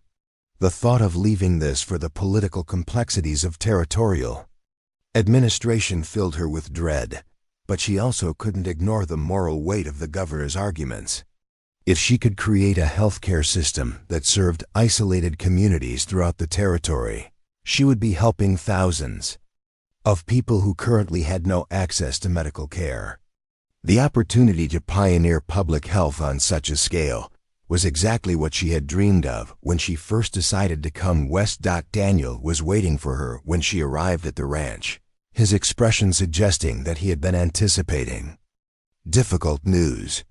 They walked together to their favorite spot on the bluff overlooking the valley, where they had shared so many important conversations over the past year. "How did it go?" he asked, though his tone suggested he already suspected the answer. Rebecca told him everything: the governor's offer, Whitmore's new legal challenges, and the broader implications for women's medical education throughout the West. Daniel listened without interruption, his face growing more troubled with each detail. "It's an incredible opportunity," he said finally, "and exactly the kind of work you were meant to do. But Rebecca, it would also mean giving up everything we've built here together." The pain in his voice made Rebecca's heart ache. Over the months of working together, their partnership had evolved into something deeper than either had initially intended. While they had never formally acknowledged their feelings, both understood that their relationship had become central to their lives. "Daniel," she said softly, "what if it doesn't have to mean giving up what we've built? What if we could find a way to expand it instead?" "What do you mean?" Rebecca took a deep breath, knowing that what she was about to propose would either strengthen their partnership or destroy it completely. The governor mentioned partnering with Triple Crown Ranch as a model facility. "What if we approach this as a joint venture? You could oversee the development of medical facilities throughout the territory while I handle the clinical and administrative aspects." Daniel was quiet for several minutes, considering the implications of what she was suggesting. "Rebecca, are you proposing that we formalize our partnership?" "I'm proposing," she said, her heart racing, "that we get married and build something together that's larger than either of us could accomplish alone." The words hung in the air between them, like a bridge waiting to be crossed. Rebecca had surprised herself with the directness of her proposal, but she realized that months of working together had shown her exactly what kind of partnership she wanted for the rest of her life. Daniel turned to face her fully, his brown eyes searching her face with an intensity that made her breath catch. "Rebecca, are you sure? Marriage would mean sharing not just the successes, but all the risks and pressures that come with the kind of public role you're being offered." "Daniel," she replied, reaching for his hands, "I've never been more certain of anything in my life. What we've built here proves that we can handle whatever challenges come our way, as long as we face them together." Daniel's response was to pull her into his arms and kiss her with a passion that had been building between them for months. When they finally broke apart, both were breathless and laughing. "Dr. Rebecca Morrison," Daniel said formally, "will you marry me and help me revolutionize frontier medicine throughout the American West?" "Yes," she replied without hesitation. "And Daniel Crawford, will you marry me and help me prove that women can change the world when they have the right partner?" "Yes," he said, sealing their engagement with another kiss that tasted of adventure and promise. The wedding took place 3 weeks later in the completed medical building at Triple Crown Ranch, surrounded by the patients, community members, and friends who had supported Rebecca through her battles with the territorial medical establishment. Governor Harrison himself officiated, making the ceremony both a personal celebration and a symbolic beginning for their expanded mission. Sarah Mitchell served as Rebecca's matron of honor, while Tom Bradley, the ranch hand whose life Rebecca had saved during her first weeks at the ranch, stood as Daniel's best man. The choice of wedding party reflected the community-centered approach that would characterize their future work together. The reception was held in the ranch house, with food prepared by the wives of ranch hands and music provided by a fiddle player from the nearby settlement. It was exactly the kind of celebration that suited Rebecca and Daniel, unpretentious, community-focused, and filled with genuine affection from people whose lives they had touched. But even as they celebrated, both newlyweds understood that their real honeymoon would be the challenging work ahead. The day after their wedding, they would begin implementing a healthcare system that could serve as a model for the entire American frontier. Governor Harrison pulled them aside during the reception with news that would frame their first months as a married couple. "Dr. and Mrs. Crawford," he said with a smile that acknowledged their new partnership, "I've received word from Washington that federal authorities are sending a commission to evaluate territorial medical standards. Your work over the next year could determine medical policy for the entire West." Rebecca and Daniel exchanged a look of understanding. Their personal happiness was inseparable from the professional mission that had brought them together, and their marriage would be tested not just by the normal challenges of building a life together, but by the extraordinary responsibility of pioneering a new approach to frontier healthcare. As the reception continued around them, Rebecca realized that her journey from the frozen train station to this moment had taught her something crucial about love and partnership. The greatest relationships weren't built on avoiding challenges together, but on facing them as allies committed to something larger than their individual happiness.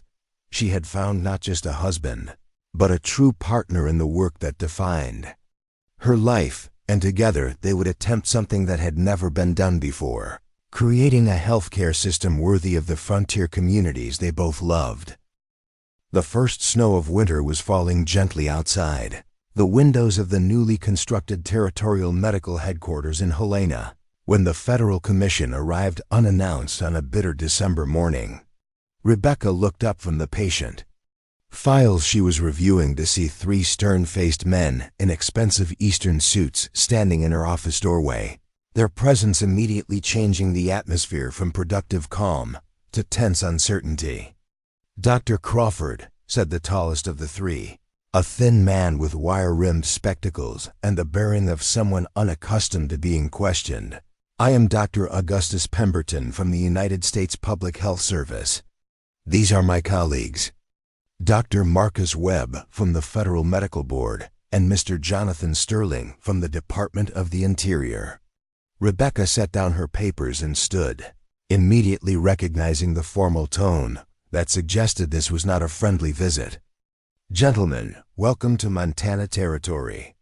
I wasn't expecting federal representatives until after the new year." "Yes, well," Dr. Pemberton replied with obvious disapproval, "certain developments have accelerated our timeline. We're here to conduct an immediate and comprehensive evaluation of the medical systems you've established throughout this territory." Dr. Webb, a portly man whose red face suggested either high blood pressure or frequent indulgence in alcohol, stepped forward with a thick folder of documents. "Dr. Crawford, we've received numerous complaints about irregular medical practices. inadequate oversight, and dangerous experimentation with unproven treatments. The federal government has serious concerns about the medical standards being implemented. Here, Rebecca felt her stomach tighten, recognizing the formal language that preceded official challenges to her authority. But months of political battles had taught her to remain calm under pressure. "Gentlemen, I'd be happy to provide you with complete documentation of our medical programs, patient outcomes, and safety protocols. Perhaps you'd like to begin with a tour of our facilities." Mr. Sterling, who had remained silent until now, spoke. With the cold precision of a bureaucrat wielding regulatory power, "Dr. Crawford, this is not a tour. This is a formal federal investigation.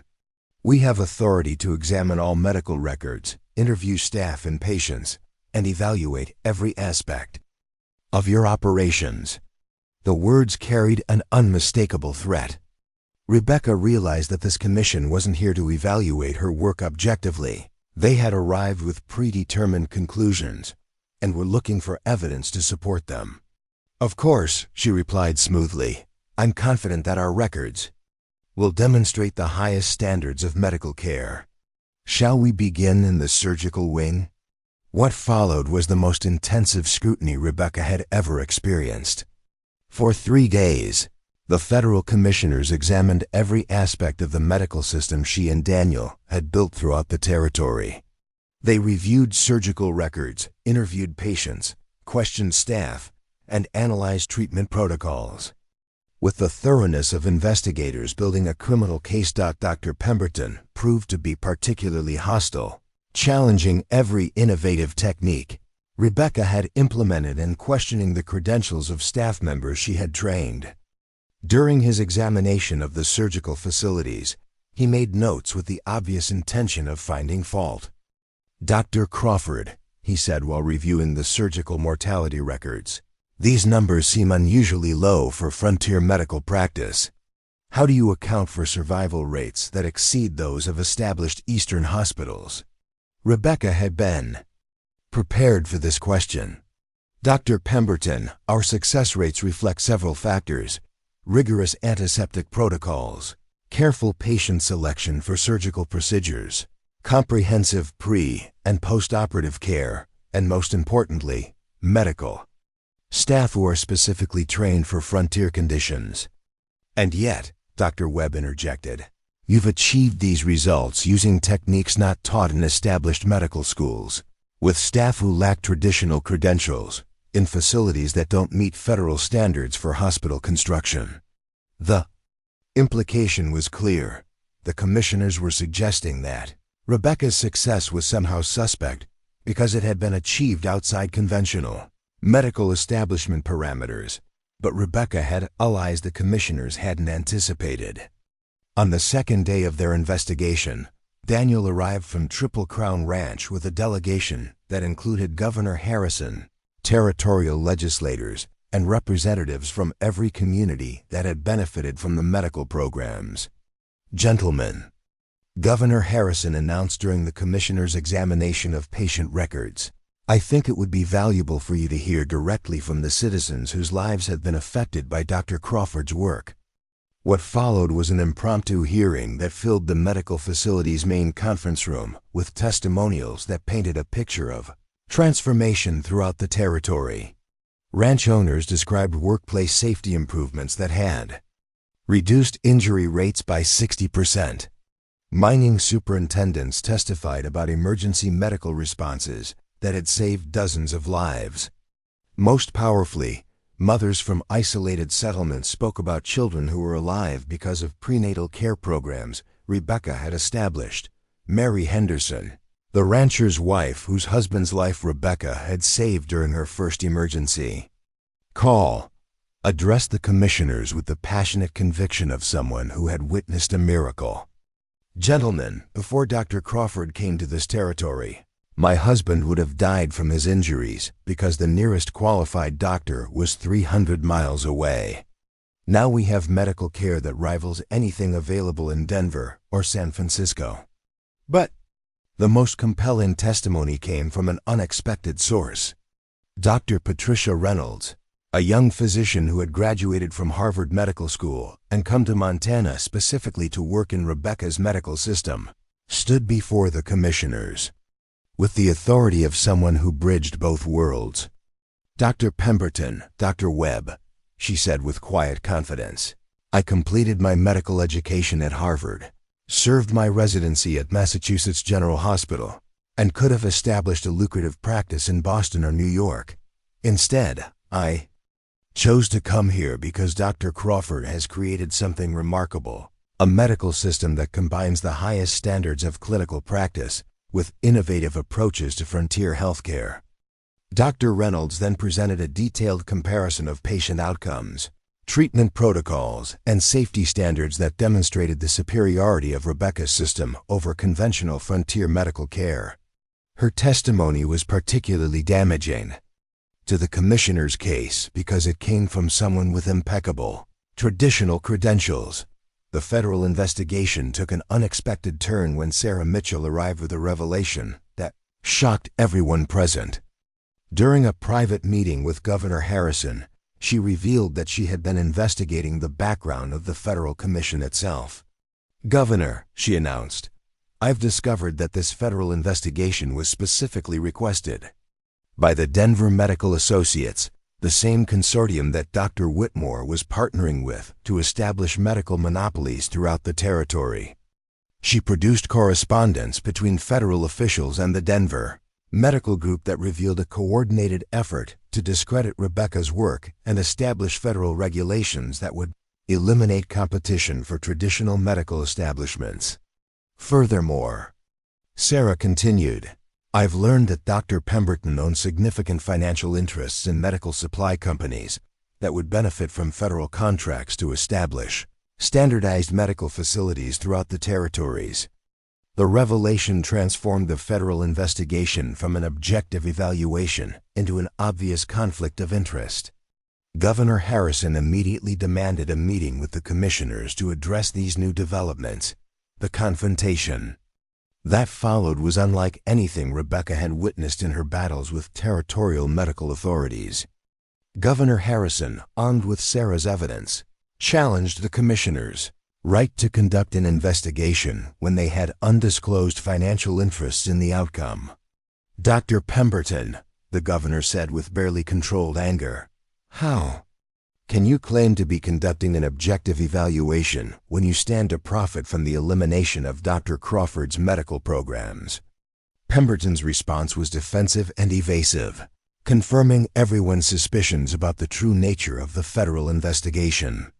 "Governor Harrison, my business interests have no bearing on my assessment of medical standards. The federal government has legitimate concerns about irregular medical practices in the territories. But the damage was done. The revelation of financial corruption behind the federal investigation had undermined the commissioner's credibility and transformed Rebecca from defendant to victim of bureaucratic manipulation." Daniel, who had been strategically planning throughout the investigation, chose this moment to reveal his own surprise. "Gentlemen," he announced, "I think you should know that Triple Crown Ranch has been selected as the site for a new medical college specifically designed to train physicians for frontier practice." The announcement stunned everyone present, including Rebecca. Daniel had been quietly negotiating with medical educators throughout the East to establish an institution that would provide formal medical education specifically adapted to Western conditions.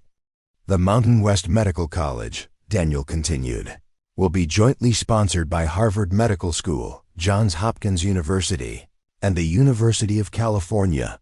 Dr. Crawford will serve as the founding dean, and the college will provide medical education that combines traditional clinical training with the innovative techniques we've developed here." The implications were staggering.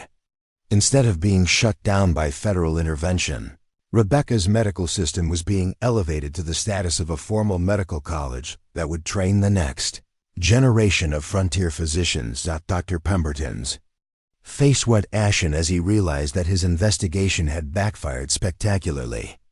Instead of discrediting Rebecca's work, The federal attention had attracted support from prestigious medical institutions and elevated her status to that of a medical educator. The final blow came when telegrams arrived from medical colleges throughout the East, all expressing interest in partnerships with the new Mountain West Medical College.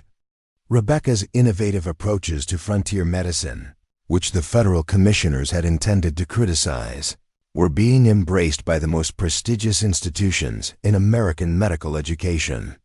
"Dr. Pemberton," Rebecca said with quiet satisfaction, "I believe your investigation has been quite successful in demonstrating that innovative medical practice deserves federal support rather than federal interference." The commissioners departed Helena the next day with obvious reluctance, their mission to discredit Rebecca's work having achieved exactly the opposite result. The federal investigation had inadvertently provided a platform for showcasing success of territorial medical programs and had attracted national attention to the innovative healthcare system Rebecca and Daniel had created. As winter deepened around Helena, Rebecca found herself facing challenges she had never anticipated. The success of the federal investigation had brought opportunities that extended far beyond Montana territory. Medical colleges wanted partnerships, other territories wanted consultations, and the federal government itself was now requesting advice on frontier healthcare policy.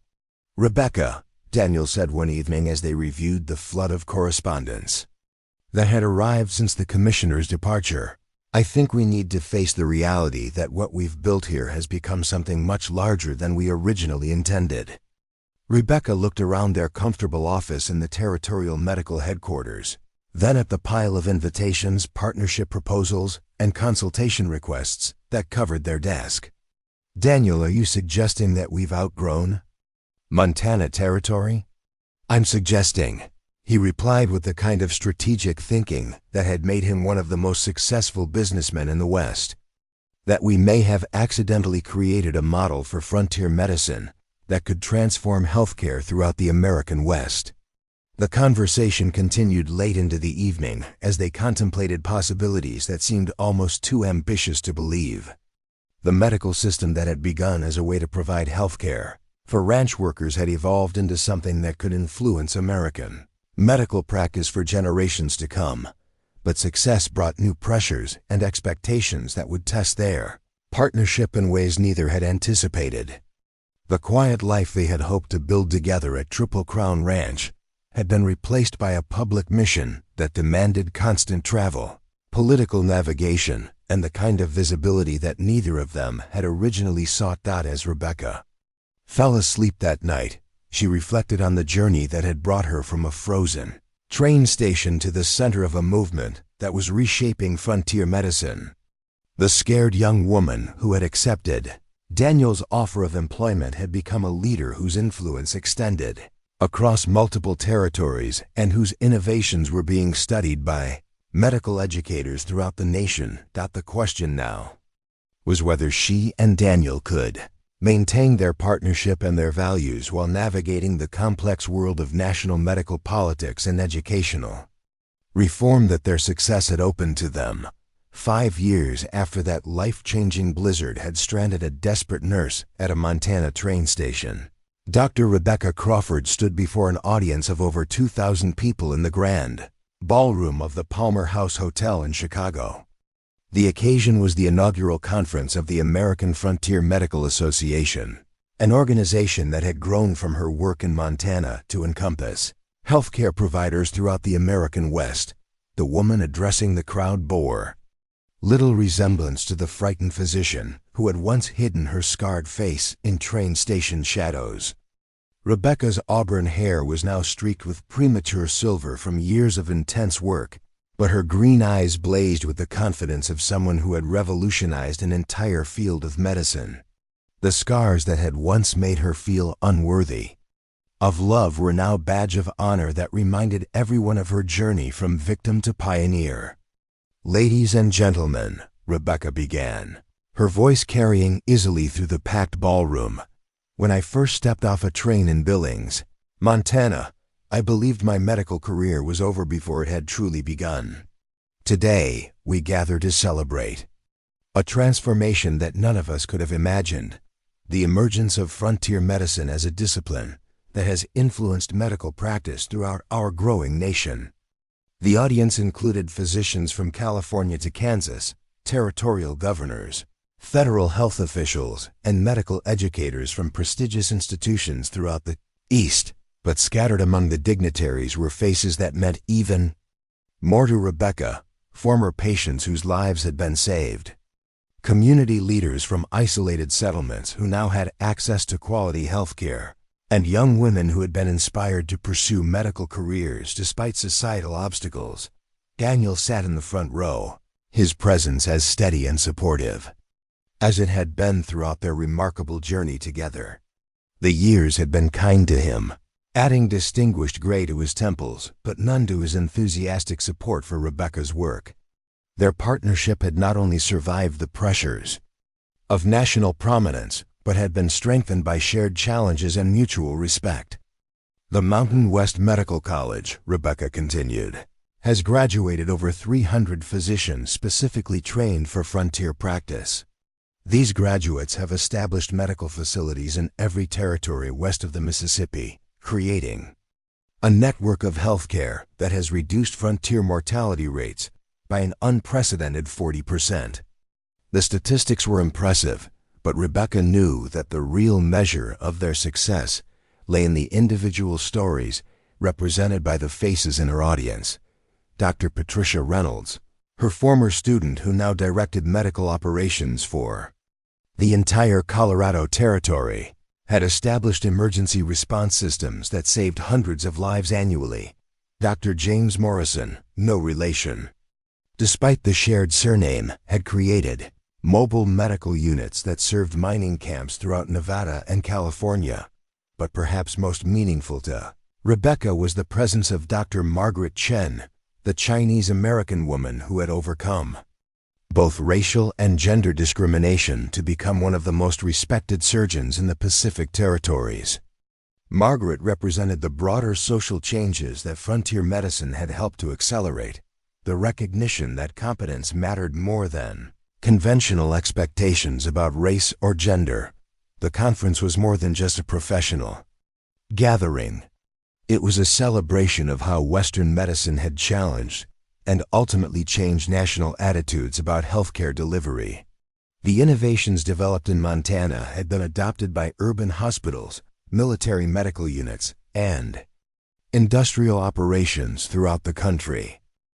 Rebecca's presentation that day focused on the next phase of frontier medical development, the establishment of the first transcontinental medical communication system. Using telegraph networks and standardized protocols, isolated medical facilities could now consult with specialists thousands of miles away, ensuring that frontier patients receive the same quality of care available in major cities. Distance is no longer a barrier to quality medical care, Rebecca explained to the rapt audience. A physician in remote Alaska can now consult with surgical specialists in San Francisco or infectious disease experts in Boston. We have created a network of medical knowledge that spans our entire continent. The system was already showing remarkable results. Complex surgical cases that would have been impossible in isolated locations were now being successfully treated through real-time consultation with specialists. Rare diseases that might have gone undiagnosed were being identified and treated through collaborative diagnosis involving medical experts from multiple regions. But the most significant development was the transformation of medical education itself. The success of frontier medicine had forced traditional medical colleges to reconsider their approaches to clinical training. The practical hands-on education pioneered at Mountain West Medical College was now being adopted by Harvard, Johns Hopkins, and other prestigious institutions. Medical education can no longer be confined to lecture halls and urban hospitals, Rebecca told the conference delegates. Our students must be prepared to practice medicine wherever healing is needed, under whatever conditions they encounter. The frontier has taught us that adaptability is as important as anatomy, that creativity is as crucial as chemistry. The speech was interrupted by sustained applause that lasted several minutes. When it finally subsided, Rebecca moved to the most personal part of her presentation. I want to share with you the story of Mary Patterson, a young woman who arrived at our Montana medical facility last winter. Mary had been told by 3 different physicians that her condition was incurable, that she should prepare her family for her death. Using consultation protocols developed through our Frontier Medical Network, we were able to connect with specialists at Massachusetts General Hospital who guided us through an experimental surgical procedure. Rebecca paused, scanning the audience, until she found a young woman sitting near the back of the ballroom. "Mary, would you please stand?" A healthy-looking woman in her 20s rose from her seat, tears streaming down her face as the audience erupted in applause. Mary Patterson represented hundreds of similar cases where frontier medical innovation had achieved results that traditional medicine considered impossible. Mary is alive today because we refuse to accept the limitations that geography and convention tried to impose on medical practice, Rebecca continued. She represents the future of American medicine, a future where every patient, regardless of location or circumstances, has access to the best possible care. The afternoon session of the conference was devoted to announcing the next phase of frontier medical expansion, the establishment of the International Frontier Medical Institute. The new organization would export American frontier medical techniques to remote regions throughout the world, from Australian mining territories to Canadian wilderness settlements. Medical innovation born in the American West, Daniel announced during his presentation on the international program, is now being requested by governments and medical organizations on every continent. What began as a solution to our own frontier challenges has become a model for delivering healthcare to isolated populations worldwide. The international expansion represented the culmination of a journey that had begun with one woman's desperate search for a new beginning. Rebecca's work had evolved from personal survival to regional innovation to national influence and finally to international impact. But for all the professional satisfaction of the conference, the most meaningful moment came that evening during a private dinner for the founders of the frontier medical movement. Rebecca found herself seated next to Sarah Mitchell, now a federal advisor on women's medical education, who had been instrumental in every major battle they had fought. "Rebecca," Sarah said during a quiet moment in the conversation, "do you ever wonder what would have happened if that blizzard hadn't stranded you in Billings?" Rebecca considered the question seriously. "I think about it sometimes. But Sarah, I've come to believe that the blizzard was just the catalyst. The real change came from refusing to accept that my scars made me less capable, that geographic isolation justified medical neglect, or that conventional thinking was more important than innovative solutions." Daniel, overhearing their conversation, added his own perspective. "I think the blizzard brought together 2 people who were ready to challenge assumptions about what was possible. Rebecca's medical skills and my business resources were important, but what really mattered was our shared belief that excellence shouldn't be limited by convention." The dinner conversation continued late into the evening, with the pioneers of frontier medicine sharing stories and planning future initiatives. But gradually, Rebecca found herself thinking not about professional achievements, but about the personal journey that had brought her to this moment. The scared young woman who had hidden her scarred face in train station shadows had become a confident leader, whose innovations were studied internationally. The failed mail-order bride arrangement that had seemed like a cruel deception had actually been the catalyst for a love story that had transformed both her personal life and professional mission. Most importantly, she had learned that true beauty came not from physical perfection, but from the courage to be fully authentic despite life's challenges. The scars that had once made her feel worthless had become symbols of strength that inspired others to overcome their own obstacles. A week after the Chicago conference, Rebecca and Daniel returned to Triple Crown Ranch for the first extended visit they had managed in over a year. The ranch had expanded dramatically, with Daniel's cattle operations now spanning multiple states, but it remained the spiritual center of their partnership. Walking through the medical facility where their collaboration had begun, Rebecca marveled at how much had changed since that first desperate surgery on Tom Bradley. The building now served as a training center for frontier medical techniques, with students from around the world coming to learn the innovative approaches that had been developed there. "Rebecca," Daniel said as they stood in the room where they had first worked together to save a life, "I have something I want to show you." He led her to a new wing of the medical building that she hadn't seen before. Inside was a comprehensive archive of their work, patient records, research data, correspondence, photographs, and artifacts that documented the evolution of frontier medicine from desperate improvisation to sophisticated medical system. But the centerpiece of the archive was a letter, framed and mounted on the central wall. Rebecca read it with growing amazement, recognizing the handwriting from years of correspondence. "My dear Dr. Morrison," the letter began, "I am writing to confess a deception that has weighed on my conscience for years. I was never James Morrison, the rancher seeking a mail-order bride. I was actually Sarah Mitchell, using a false identity to help women escape difficult circumstances in the East. I had heard about your situation in Chicago and believed that Montana Territory could offer you the fresh start you needed." Rebecca stared at the letter in shock, finally understanding the real story behind the advertisement that had brought her west. Sarah Mitchell, her ally in every subsequent battle, had been the architect of the deception that had seemed so cruel at the time. Sarah created an elaborate fiction to help you escape a situation where your talents were being wasted, Daniel explained. She never intended romance or marriage. She was simply trying to create opportunities for capable women who were being limited by Eastern social conventions.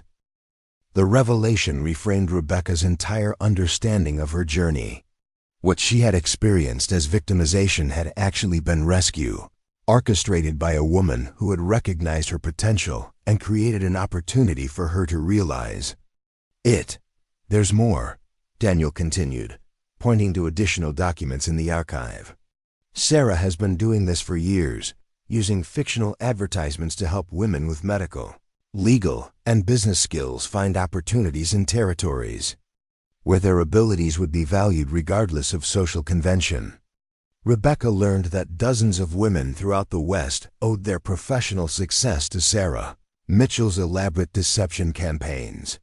Teachers, nurses, lawyers, and businesswomen had all been lured west by fictional opportunities that had turned into real careers and genuine fulfillment. "So the cruel deception that brought you to Montana," Daniel concluded, "was actually an act of compassion that changed not just your life, but the lives of thousands of people who have benefited from the medical system you've created."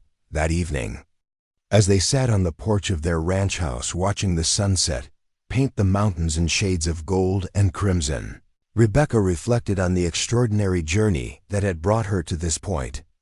The mail-order bride advertisement that had seemed like a heartless fraud had actually been the beginning of the most meaningful work of her life. "Daniel," she said, taking his hand as the first stars appeared in the darkening sky, "do you think we would have found each other without Sarah's intervention?" Daniel squeezed her hand gently. "I don't know, but I'm grateful we didn't have to find out. Rebecca, what we've built together, our marriage, our work, our impact on frontier medicine, has exceeded anything either of us dreamed was possible." Rebecca leaned against his shoulder, feeling the solid warmth of the man who had seen her potential when she couldn't see it herself, who had supported her ambitions when the world tried to limit them, and who had loved her not despite her scars, but because of the strength they represented. The young woman who stepped off that train in Billings was looking for a place to hide, she mused. Instead, she found a place to shine. As the years passed, the story of the millionaire cowboy who found a freezing nurse at a train station became legend throughout the American West. Their love story was remarkable, But their professional partnership had literally changed the course of American medical history. Frontier medicine became a respected specialty. Women's medical education expanded dramatically, and healthcare delivery in isolated regions was revolutionized. Dr. Rebecca Crawford's name appeared in medical textbooks as the founder of modern emergency medicine and rural healthcare delivery. Daniel Crawford was recognized as a visionary businessman whose innovative partnerships had transformed frontier development. Together, they had proven that love and professional excellence could not only coexist, but could amplify each other to achieve impact far beyond what either could have accomplished alone. The Mountain West Medical College became one of the most prestigious medical institutions in the country, training physicians who carried frontier medical innovations to every corner of the world. The scars that had once made Rebecca feel unworthy of love became inspiration for a new generation of medical professionals who understood that healing required not just technical skill, but the kind of compassion that comes from personal experience. With suffering. And in the end, the greatest legacy of their love story was not just the lives they had saved or the medical systems they had created, but the proof they had provided that true partnership could overcome any obstacle, and that the most beautiful relationships are built not on perfection, but on the courage to be authentically human in a world that often demands otherwise. The freezing nurse who had been found at a train station had indeed made history, not just as a pioneer in frontier medicine, but as living proof that sometimes the most devastating disappointments are actually disguised opportunities for transformation beyond anything we dare to imagine. Up next, you've got two more standout stories right on your screen. If this one hit the mark, you won't want to pass these up. Just click and check them out. And don't forget to like, subscribe, and turn on the notification bell so you don't miss any upload from us.